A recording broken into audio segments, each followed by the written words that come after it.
All right, what's going on, YouTube? This is Boxingwave, and we are back live. All right, and just wanted to kick off the big weekend we got coming up. We have two major undisputed fights coming up this weekend. The first is going to be between Chantel Cameron. She's going to be defending all four of her super lightweight titles at 140 against Katie Taylor, who's going to move up, who's currently undisputed at lightweight at 135. She's going to move up to face Chantel Cameron up at 140 for undisputed up there. So we got two current undisputed champions going at each other this weekend. That's going to be on Dazn. That's going to start at 2 p.m. Eastern on Dazn. Okay, and then I think the ring walkout is at 5 p.m.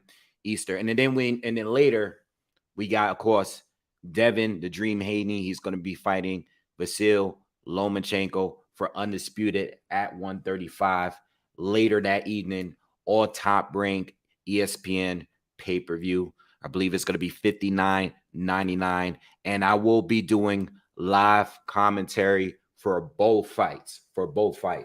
Now, I'm not expecting to do the entire card between Katie Taylor and Chantel Cameron. All right, so I'm probably going to be jumping on maybe around 3:30, somewhere around then. I want to catch maybe a fight or two before the main event. Okay, it's just going to be too much time to do both cards because the Devin Haney Vasil Lomachenko card is a really, really long card. I looked all of this up earlier, and I see that ESPN has the prelims at 6 p.m. Eastern, then the main preliminary fights at 8 p.m. Eastern, and then the actual pay-per-view main event is at 10 p.m. Eastern. And I don't know how late it's going to be. I don't want to be on here for 10 straight hours. So I'm probably going to jump on the Katie Taylor. I was about to say Amanda Serrano, Katie Taylor, Chantel Cameron card like around 3:30 p.m. I don't want to do both cards, full cards. It just will be too long. And I'll be, by the time that Devin Haney and Lomachenko fight, I don't want to be in my chair like this. You guys see me really, really tired before. I don't want to be like that. So, but I will be covering boxing all day this Saturday coming up. All right. So I haven't done an official breakdown for Katie Taylor against Chantel Cameron, simply because I'm really not sure on who I'm going to pick to win with that. I'm not sure. And I'm going to break it down a little bit in this live here and then go straight into the Devin Haney Lomachenko fight. I already did my breakdown for that fight 2-3 weeks ago. That's up. If you haven't seen it already, be sure to check that out. It's up. It's got a ton of traction. I appreciate everyone that's left comments. I read all of the comments, just about all of the comments that people have been leaving. I guess because it's fight week now, I'm starting to get more some of the views and some of the comments are starting to pick up again because it is fight week. But I did read a lot of comments, and I definitely want to address some of the comments that I read between the fans. And, I personally believe it's a 50-50 fight for both, for different reasons that I explained in that breakdown video. And I'm going to go over a little bit of that in this as well, in this live right here. But it's a big fight, and it's a pay-per-view, and it's a pay-per-view that's really worth the money, in my opinion. That's a huge fight. I believe this is Lomachenko's first pay-per-view as long as he's been around. I don't think he's ever done a pay-per-view before. And it's definitely worth the money, in my opinion. $59.99. At least it's not, we're not getting the $84.99 price tag that we've been getting on some of the other pay-per-views that we've seen. But it's definitely worth a pay-per-view. I mean, it's a big fight. You got an undefeated fighter in Devin Haney, and he's undisputed already. And you got Lomachenko, who's been around. He's going to be a Hall of Famer. He is a pound for pound. I don't know if you still have him there. I personally don't, but he's been a pound for pound. I mean, it's nothing that I really need to explain how big and how important this fight is right here. And this is a lot of build up of the fight. And I was able to watch some of the Blood, Sweat, and Tears preview that Top Rank has put out on their YouTube channel.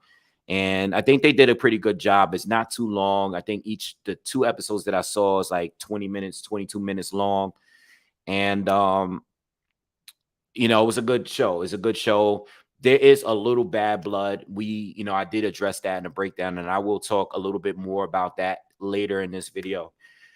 All right. But shout out to everyone that's joining us. What's up, Red? I see you in the comments. Craig, Gab, Bob, and Old Dirty Box. And what's up with you guys? Please, if you haven't already, hit that like button, smash that like button for me, share the video if you can, and subscribe to the channel if you haven't already. If you are new, please subscribe to the channel. I am currently working on some things. I got some new ideas that I plan on doing really, really soon. And I can't wait to show it to you guys. All right. All right. So let's talk about the first undisputed match between Katie Taylor and Chantel Cameron that's coming up this weekend on Dazn earlier in the day. It's a real tough fight to call for me. And it's not simply just based because I don't think the talent gap overall. I do think Katie Taylor, more experience in fighting, better fighters. You know what I'm saying? That's the clear thing. I think overall she's the better talent. All right. I think she has the quicker hands.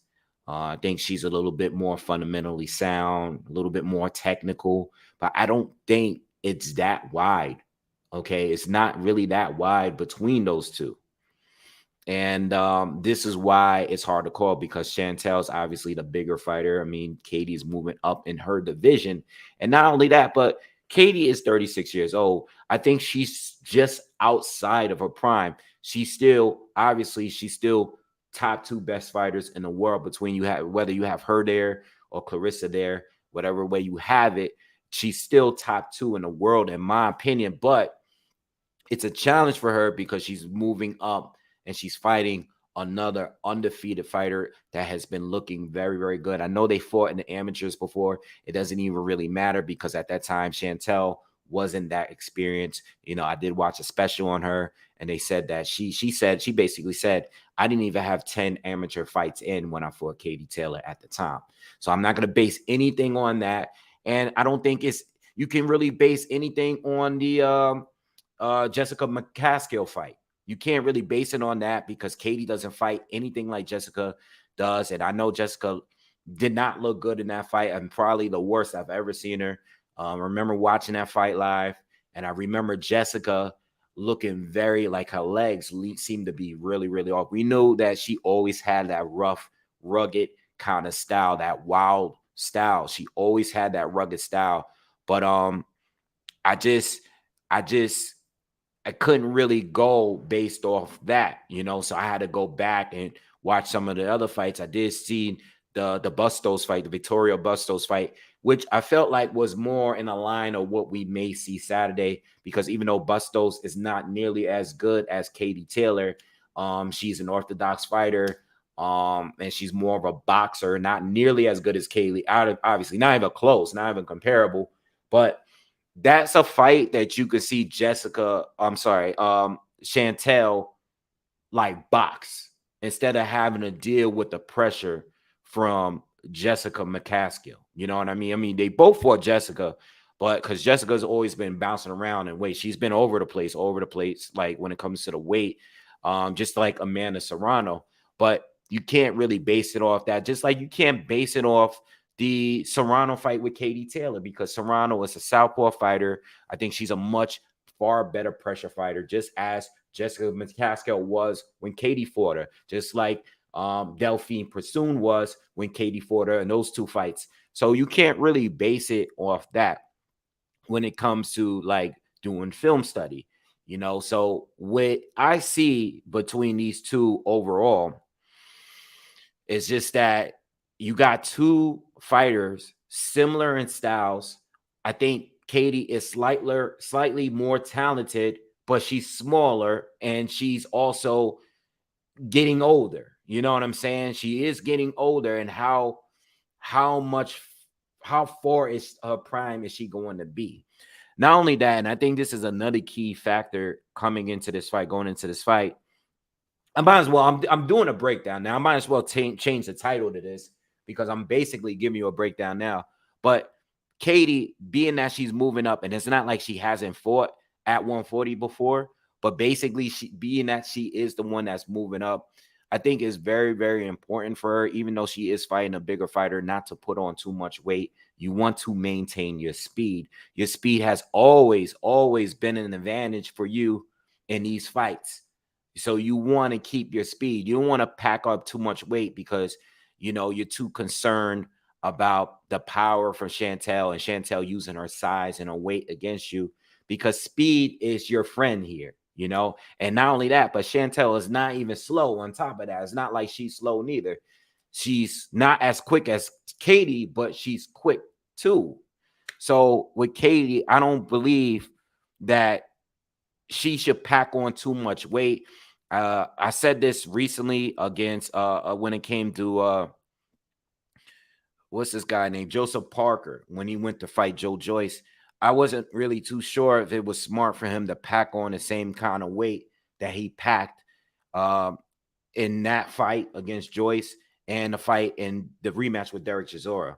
I think it works sometimes when you're clearly the faster fighter, but in the Joe Joyce fight, he was clearly too slow to really work and box and move like the way he normally would. He put too much weight because, he wanted to be able to absorb a lot of those heavy punches from the bigger fighter, and it's similar to Wilder and Tyson Fury. We could go back to that fight where Wilder came in extremely big in his third fight with Fury, being that Fury bullied him in a rematch, leaned on him, put his weight on him, beat him up. And I think Wilder took the approach of, I'm going to put on more weight, more muscle going into the third fight. And it cost him. It gave us a good fight. Yes, he was able to drop Tyson Fury twice. He did much better than a rematch. But at the end of the day, you can see how slower Wilder was and how gassed he began. We saw him become earlier in the earlier rounds of the fight. All right. So it's really hard to predict the fight like this, especially when there are so many similarities between the two.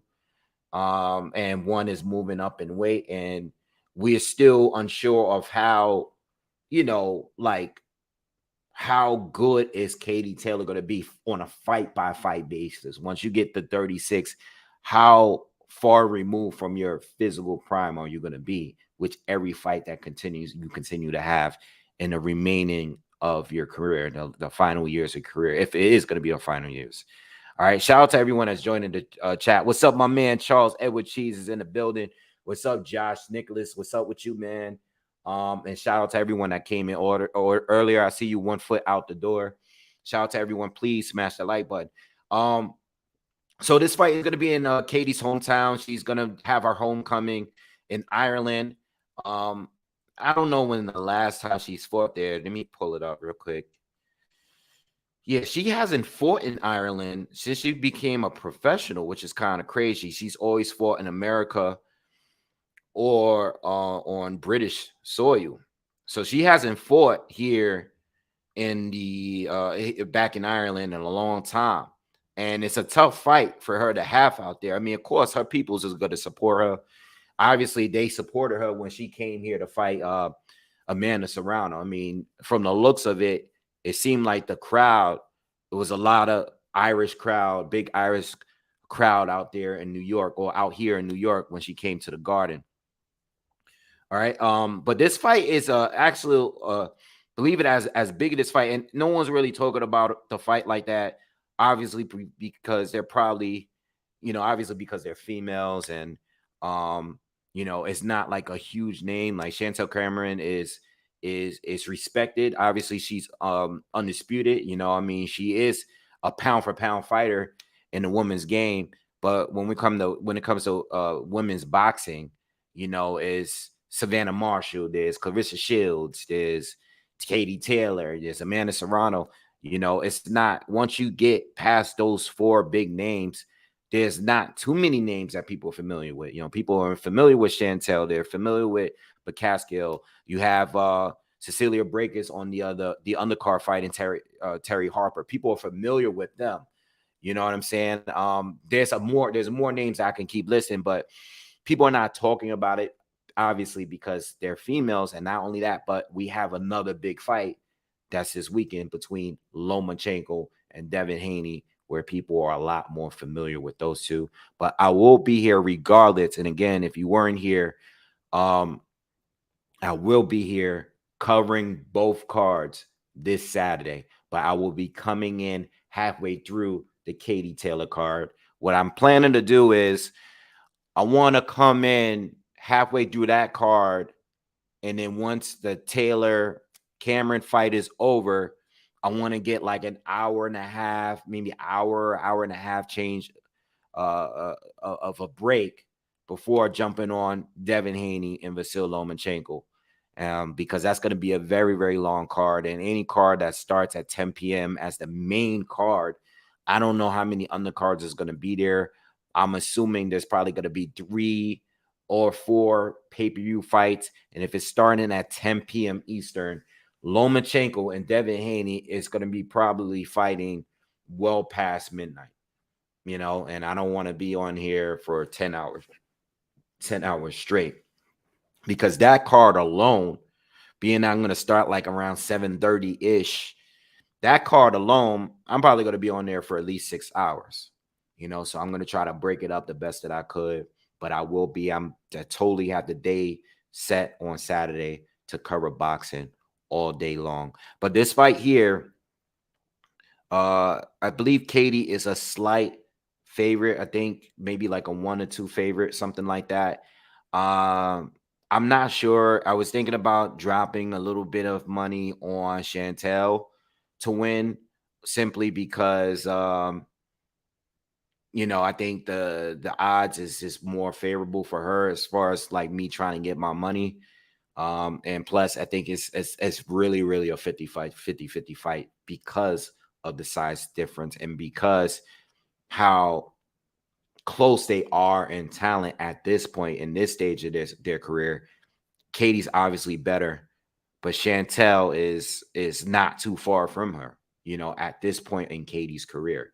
It's not too far. And being that she's bigger, I think Chantel, her approach, she's probably going to take the approach of boxing with Katie, but, you know, maybe 4 or 5 rounds into the fight, I think Chantel is going to try to put more pressure on Katie, try to get Katie against the ropes, and use her size to bully Katie a little bit.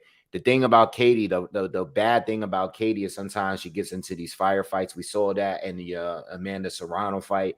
At some point, she's going to have to do it. You know, she just can't help herself.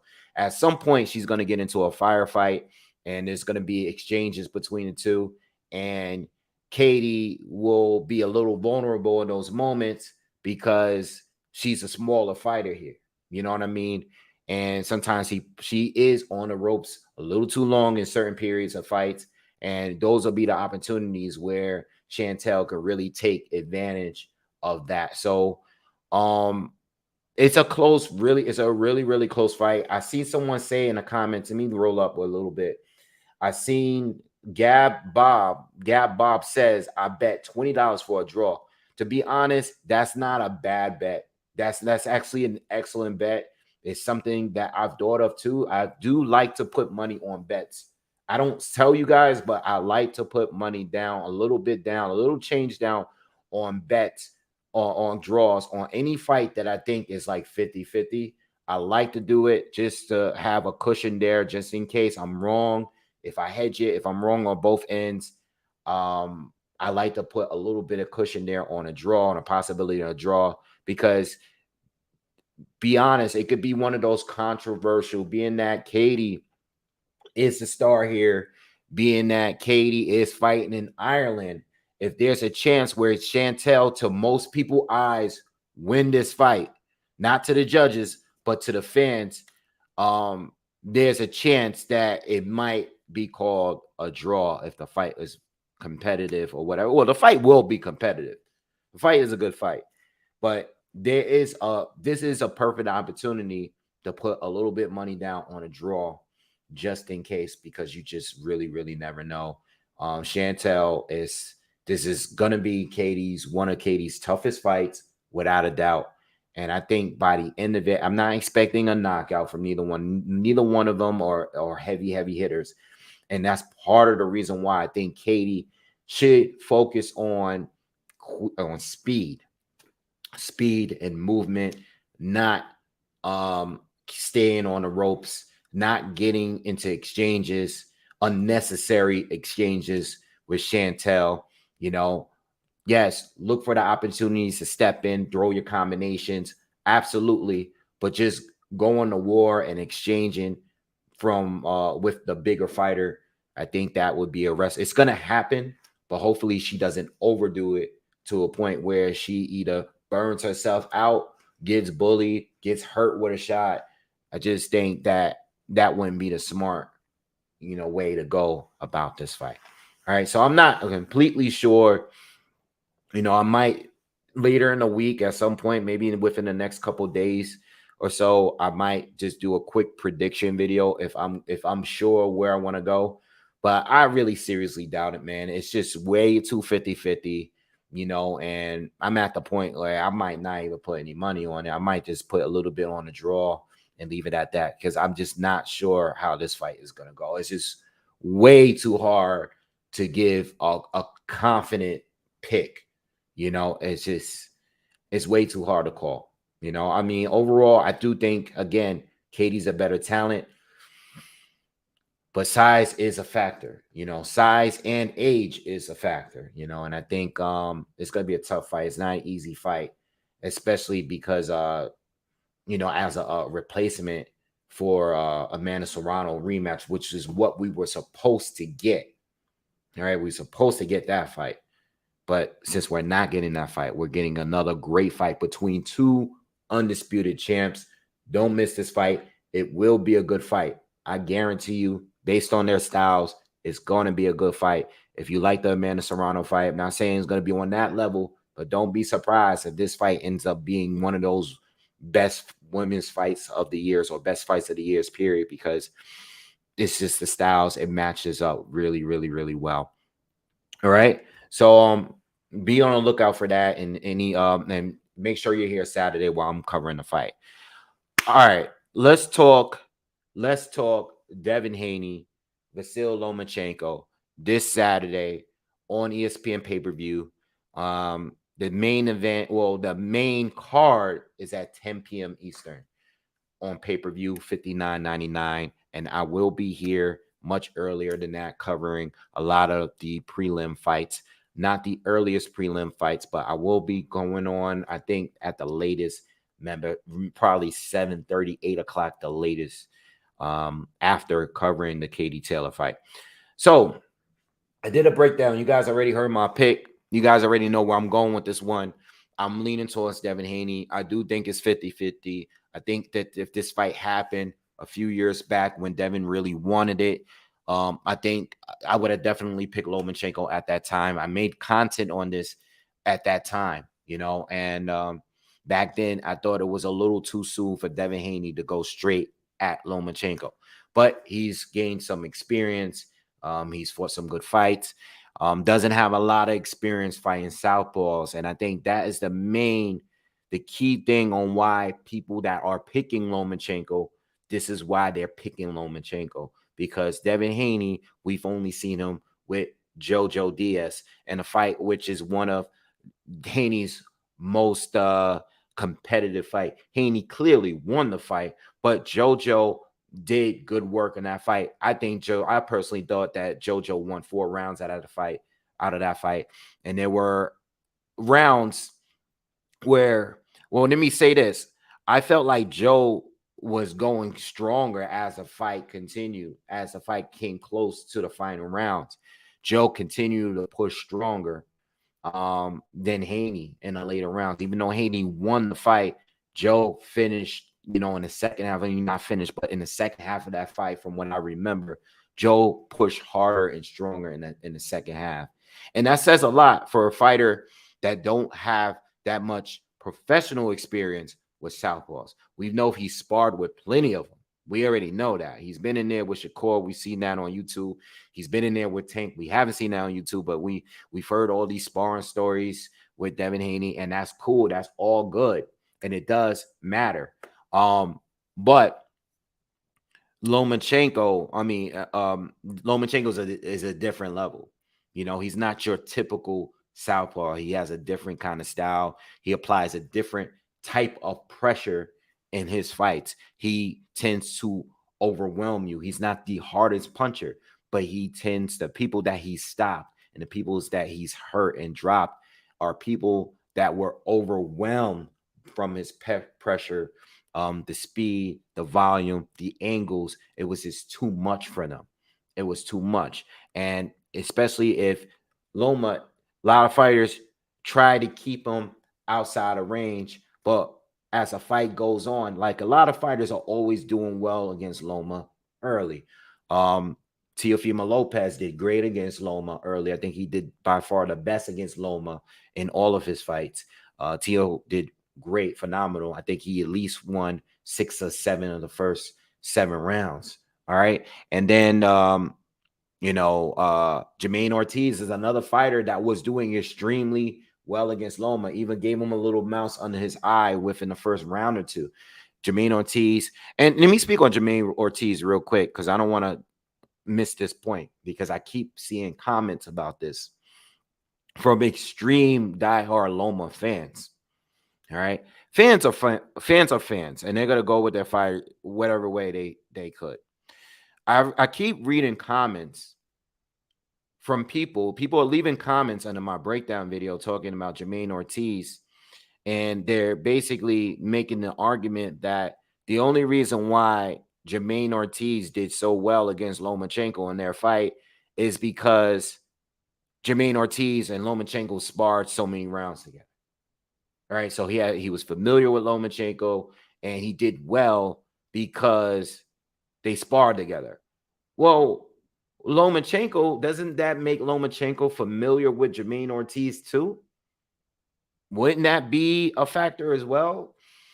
My problem is with Lomachenko, not only just, Lomachenko's fans, but Lomachenko himself, seeing interviews of him, he does not believe in his mind, and he said this several times out of his own mouth, he does not believe that he's lost a fight. In his mind, he's never lost a fight.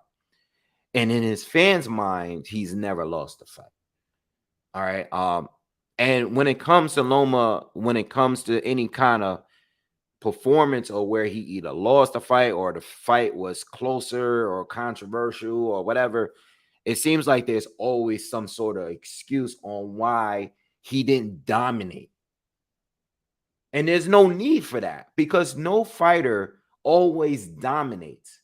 I think fans got so used to him dominating fighters, stopping fighters, and making them quit.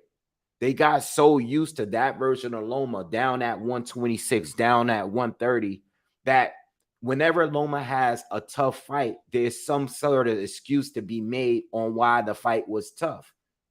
Him getting dropped by what's his face? I can't remember his name right now. Jorge Linares. Him getting dropped, it is what it is. He not only got dropped in that fight, but he got buzzed by a right hand early in the earlier rounds in that fight as well. It is what it is. You're at 135 now. It's no different from Chocolatito taking his first loss when he moved up. The more you move up, things become harder. Fighters they hit harder. They absorb the punches better. You know what I'm saying? And being that you're aging, it becomes tougher every time. You got a lot of miles. You got 400 amateur fights. You don't have that many pro fights, but you've had top tier, top level professional fights since you started. Your very second fight was against Orlando Salido. Then you fought Gary Russell. You know what I mean? You got very, very good resume. You got a lot of miles on it. It's okay for the guy to struggle a little bit. It's even okay for him to lose a fight. Now, you might not like the way that the decisions went. Of course, I brought this up in a breakdown. Yes, Orlando Salido cheated. Orlando Salido cheated. There was a ton of low blows in that fight.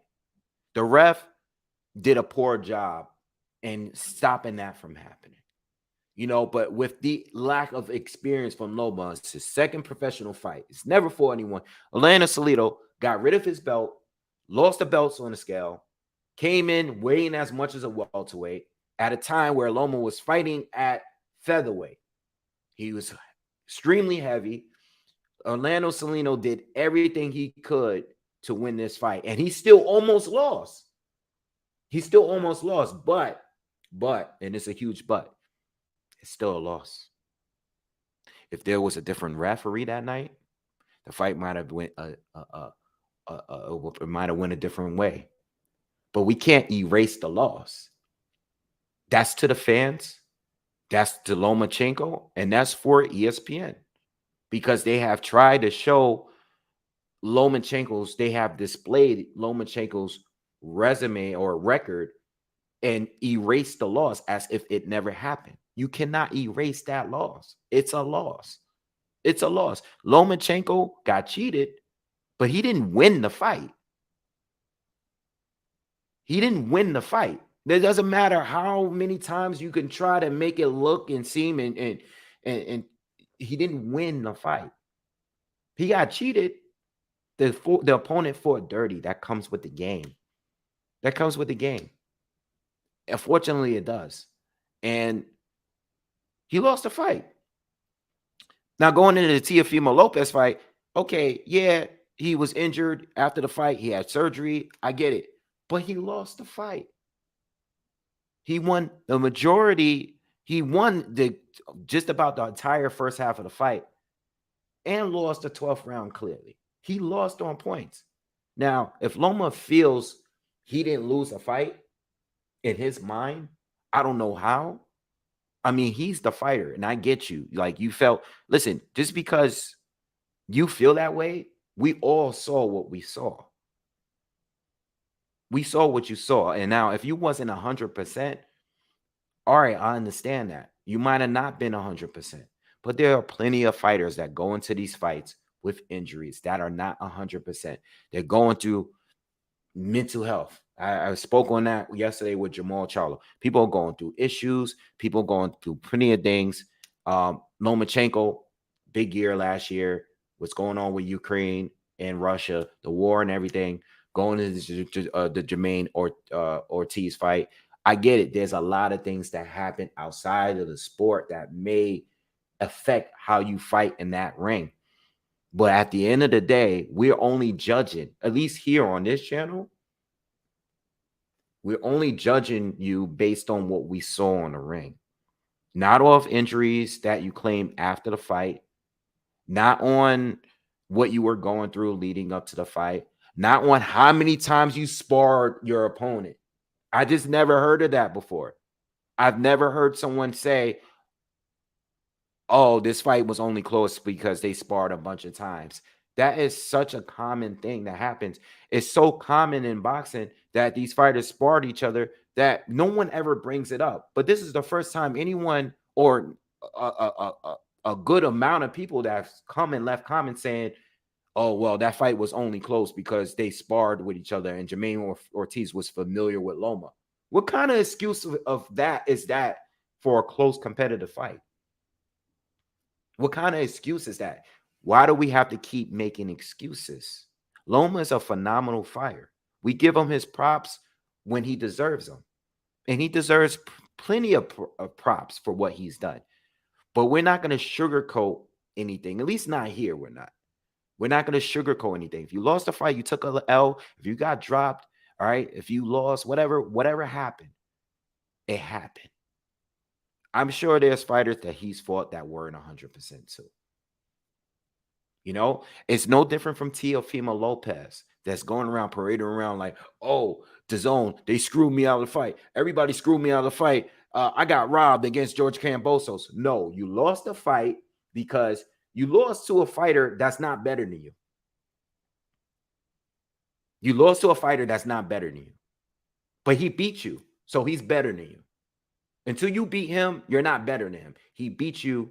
He beat you because you had a terrible strategy.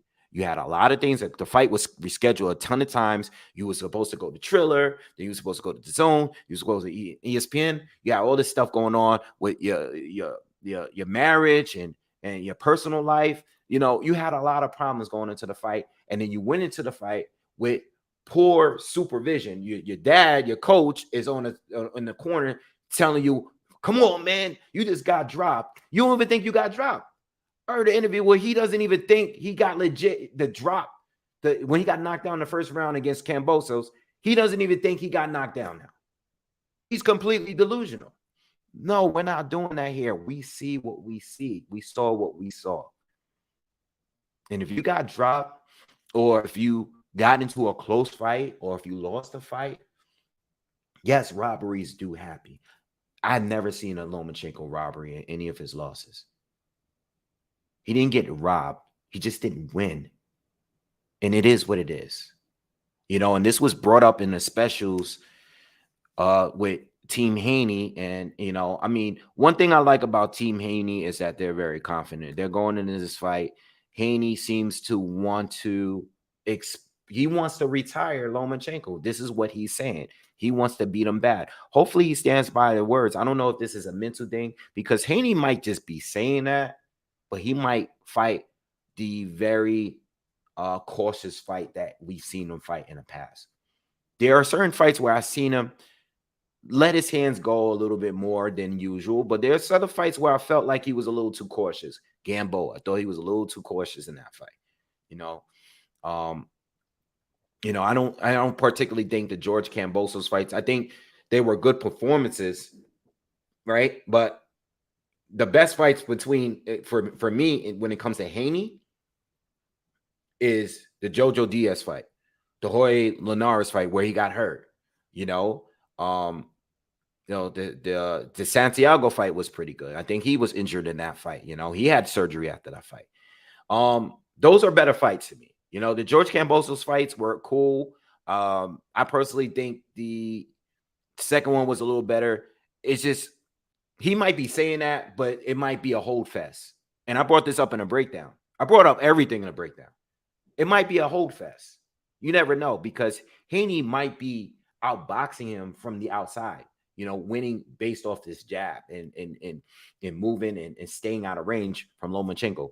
But when it comes to Loma getting on the inside, a shorter guy with the shorter arms, once he gets in and starts doing combos, that's the part where I'm not sure how comfortable Haney is going to be.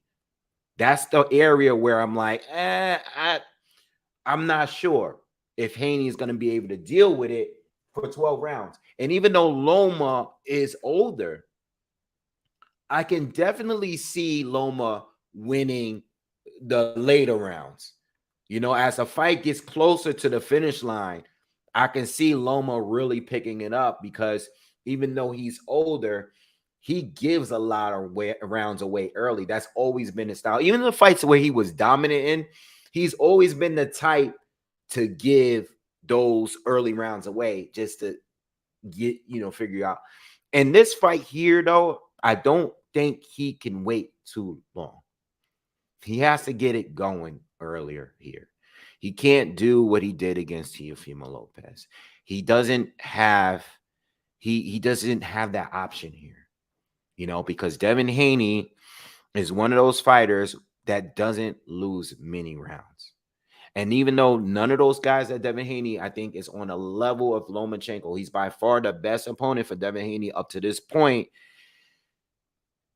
he still is one of those guys that's hard to get rounds against, because he's active, he's smart, he has a solid jab, and he knows how to stay out of danger.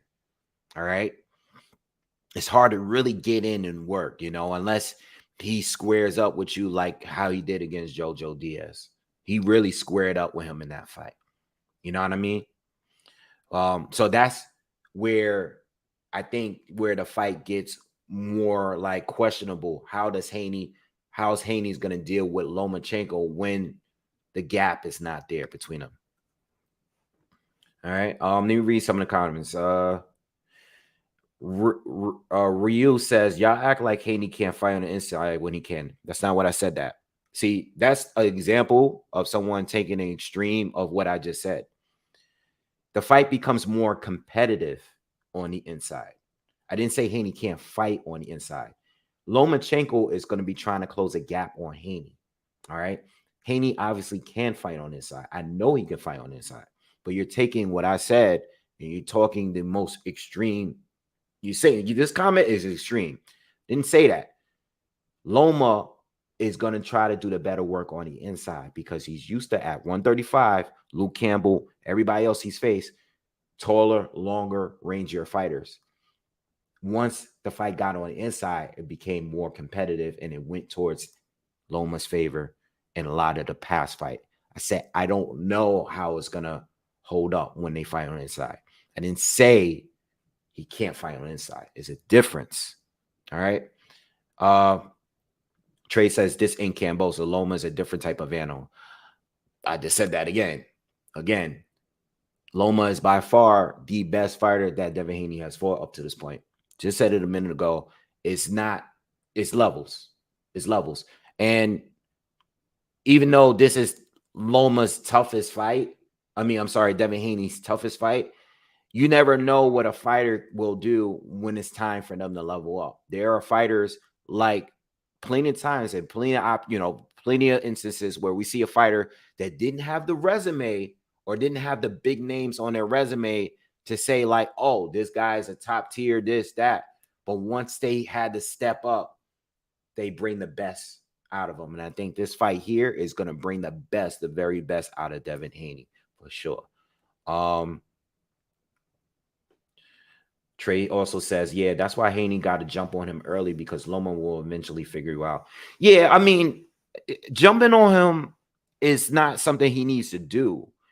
I think just fighting smart. I think so this is what I feel when it comes to Loma. If Haney is, because there's been this argument whether or not Haney's pound for pound, right? He's obviously undisputed, but there's a lot of people that don't consider him pound for pound as far as top 10. With that being said, damn, what was I about to say? Damn, I just lost my point. What was I about to say? There's a lot of people that don't feel that Haney is pound for pound. I just completely lost my point. What was the comment? Let me read the comment again because I might. What did I say? Haney has to jump on him early because Loma will eventually figure him out.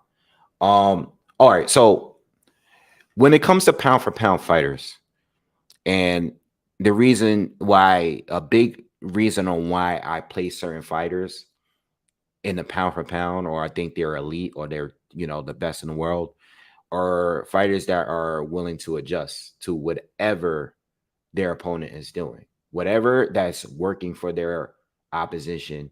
The very best, I believe that the very best of the sport is capable to adjust into whatever their opponent is doing. So even though we sit here and say Haney has to start out quicker or Loma has to not give too many rounds away, whatever is happening, Haney, if he's truly pound for pound, and if he's going to win this fight, he's also going to have to adjust to whatever's working for Loma. It's not just Loma. Loma always adjusts to whoever he's facing. We've seen it. It's proven already.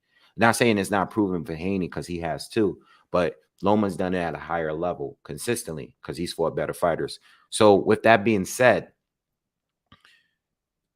Devin Haney, in order to prove that he is pound for pound, all right, and that he is truly one of the best in the sport, he's going to have to adjust to whatever Loma is doing that's working. All right. And that means when Loma gets a round on him, a good round on him, right, where the crowd is cheering and it looks like the fight is going into Loma's favor and Loma's starting to pick up momentum, Haney is going to have to change and reverse and adjust to whatever Loma's doing. It goes both ways. And in that point, if that does happen, then Loma will have to readjust for Haney. And this is what the top tier fighters do. You know, these are what the Floyds, the Mannies, the Andre Wards of the world, all these guys, Canelo, these are what the top tier fighters have done. And we've seen them doing countless times in different fights. You know what I mean? So if Haney is as good as we think he is, he's going to be that guy that he's going to have to adjust to whatever Loma's doing, and vice versa. They're going to have to adjust throughout the fight. John Smith says, I think whoever the ref is can very well determine the outcome of the fight. A ref that immediately breaks clinches will favor Devin. A ref that allows you to work out of the clinch will work for Loma. That's a great comment. And this is also a point that I brought up in a breakdown. The ref will play a role if it's gonna be that kind of fight, because we don't know. We're just sharing ideas at this point. Even me doing a breakdown is just giving you my ideas on how this fight could go and multiple ways how it can go. The referee could be a major factor because people thought in the Kambosos fight that Haney held for too much. Too much holding. It's too much clinching. Even the commentary was saying. I mean, I thought that. I believe it was a lot of holding. Now, if the ref allows it to happen, all right, if it allows it and for both fighters to work out of the clinch, yeah, it's a huge possibility it may work for Lomachenko. All right, but if the ref is jumping in every single time these guys even touch each other, right? Even beginning, we've seen so many fights here. I've covered so many fights here where it seemed like Joseph Parker and Anthony Joshua. It seemed like whenever these guys even began to tie up, the ref was already breaking them up. And I don't know why you would do that, because part of the sport is fighting out of the clinch, working on the inside. Sometimes that's another part of the sport. Some fighters are really, really good at doing that. So some fighters are really, that's what the Figueroa brothers was really, really good at, especially Omar in his prime. The thing with Omar Figueroa, I mean, he's been beaten and he's retired at this point. But when he was in his very prime, and when you go back and see his fight with Robert Guerrero, Robert Guerrero was past it a little bit, but at the time, Omar Figueroa wasn't really that, he didn't really have, that was his step up fight at that time, I believe. And Omar, this is the first time we could see Omar throw uppercuts and work on his opponent's body while being smothered up against him, and a lot of our fighters is not that good at creating angles while they're like that close to each other. You know what I mean? So these are all factors that can determine how this fight is going to go. I don't think it's based on, I haven't even talked about size yet. And I think that's the one thing that people bring up in every single opinion that I've gotten or I've heard from different boxing fans is the size. So Devin Haney is going to win because of his size. And I'm like, yeah, but Lomachenko has fought nothing but bigger fighters him being at 135, his whole career as a lightweight. You know what I mean? So you can't just base it off size because he's fought nothing. It really depends on how a fighter uses their size. I was saying that earlier with Chantel Cameron. Is she going to use her size in any kind of way? Because if this is a rangy fight and it continues to be a rangy fight, it favors a little bit towards Katie Taylor. But if this is one of the fights where Chantel can find a way to use her size and get Taylor on the ropes and bully her a little bit, muscle her down a little bit, take a little bit of steam out of her, then it could be a different fight. You could really, really go either way with that.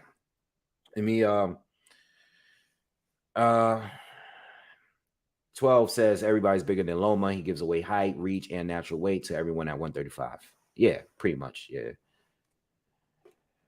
Edgar says, Wave, stopping in real quick. See you Saturday night. See you Saturday, bro. I will be here for both fights. Trey says, good point, Wade. This is a fight that is hard to predict because this is a chess match. Yeah, it's hard to predict. And I don't know. I feel like when you go into a fight where a fighter is like, and I'm talking about Devin Haney, when a fighter is, in order for him to win, he has to show the very best version of himself, things that we haven't seen him do. You always got to put that in mind in these kind of fights, because this fight, and this is the most important thing, and I brought this up in a breakdown. Both of these fighters have a lot to prove. They still have a lot to prove. Lomachenko has never been undisputed. He's a 3-division champion. He's a former unified champion, but he's never been undisputed. So he has so much to gain here. And there's still people that think he's been overrated this entire time. There's probably people in this chat room right now that believe that right now. Let me know in the comments. If you think Lomachenko is overrated all this time, there are a lot of people that still believe that. You know, I will never forget that many people believed it going into the Guillermo Rigondeaux fight. I'll never forget that time, because at that time, people were, and there were content creators that were saying that Loma is ducking Guillermo Rigondeaux. Were you guys here for that? That was crazy. And I was like, this is a mismatch. This is not the fight to prove whether or not Vasyl Lomachenko is the best. This is a terrible matchup for Guillermo Rigondeaux, and he proved it. But the hype behind Vasyl Lomachenko and some of the politics I mentioned, removing his one loss that they did, that he had, removing, finagling his record, saying that he was the greatest fighter, Joe Rogan, the best fighter, some saying the best fighter, greater than Ali, all this stuff. He did nothing, yet people were claiming on a legacy of all time that right away, with a few fights in, 5-6 fights on his record, they were saying, they were comparing him to the all-time greats right away. We didn't even have a chance yet to see what his real flaws are. We didn't even have that chance yet. You guys went in. So on the overrated end, yes. On that sense, yes, he was overrated because they were already cementing his legacy with a few fights in. On the other end, I think a lot of people still underestimate how good he is. It was just too many extremes for me. It was too many extremes. Yes, he was pound for pound one of the best fighters in the world for some time. Some may argue he still is. But I also realized that, there were flaws. As the fights kept continuing and going, we saw flaws in his game. And as the fight continued, more fighters, future opponents, are going to be able to look at him and see exactly what they do to beat him. Richard Comey wasn't that type of fighter. He just wasn't. Who was the other fighter? Nakatani wasn't that kind of fighter to really expose that. Jermaine Ortiz didn't know enough about him. Yes, he was coming off a good win. And he had a lot of sparring experience with Lomachenko. We just didn't know it. That fight with Lomachenko made Jermaine Ortiz look good. But we still got to see Jermaine Ortiz fight someone else for us to know how good Jermaine Ortiz really is. You get what I'm saying? We can't. I know we like to base everything off your last fight, which is, how most of us take it. But we got to see how these fighters look against certain fighters that matches, whatever, that's able to, neutralize some of your biggest strengths. Is Devin Haney that guy? He could be. We'll see Saturday. We won't know until Saturday. But I think Devin Haney definitely have advantages here that he can use. Yes, all of them were taller, longer, bigger, all of that. Pause. Taller, rangier, and all that. But Devin Haney might be able to do it better. I think Devin Haney brings those skills better than all of these fighters that Lomachenko has fought recently at 135, in my opinion. Now, Devin Haney might not be the best. You still got Shakur out there. You still got Tank out there, obviously. You got these guys. But Devin Haney, when it comes to Nakatani, a guy that's tall, long, rangy, Jermaine Ortiz, Luke Campbell, Well, let me retract my statement. Let me say this. Teofimo Lopez. Those first 6 or 7 rounds, right? I thought what Tio was doing was phenomenal. But, and there's a huge but there, Loma was aware of the danger of the power of Tio. It's a difference. If Devin Haney can box the way he do, but find a way to throw Loma off, make him be a little bit hesitant because of his power, because I don't know what they're working on. One thing that I did bring up is going to the body. I seen that one thing that I know a lot of people feel that JoJo did well against Haney, and he struggled against Haney. One thing about Haney that I saw in that fight while fighting a southpaw was the amount of left hooks that Haney was throwing to the body. And one thing that I think that could disrupt Lomachenko's style, especially when he's on the inside, is throwing combinations to his body, because that's one thing with Loma. Loma is like in a rhythm. And, I said this, Loma's a rhythm guy. He wants to get going. He's in and out. He's in and out. He's waiting for the opportunities. But when you hit him, right? When you hit him, he kind of resets himself. He kind of backs out and restarts, So I think if Haney is able to kind of disrupt his momentum, he could definitely win the fight, pretty clear. But he had to be consistent with that. And I think Loma, again, he can't give too many rounds away. He's going to have to start earlier than waiting 5, 6 rounds in, because we don't know how the rest of the fight is going to go at that point. All right. What's up, Westside? What's up, Miami? What's up with you? I saw a comment. Oh, damn. What was the comment? One of you guys left a comment. Okay, Ryu said the weight cut going to play a role for Haney, and that's what worried me. Yeah, that's always a thing that's worried me. While he's continuing his run at 135, it did worry me in the rematch against Kambosos, and it's worrying me now. We all saw what he looked like in that weigh-in, or before the at the weigh-in. At the weigh-in, he looked like a completely different person from the first Kambosos fight. He looked completely different, and that's definitely a concern for him and Team Haney. Listen, man, no excuses at this point. I don't want to hear that Loma's too old. I don't want to hear that Haney is too drained.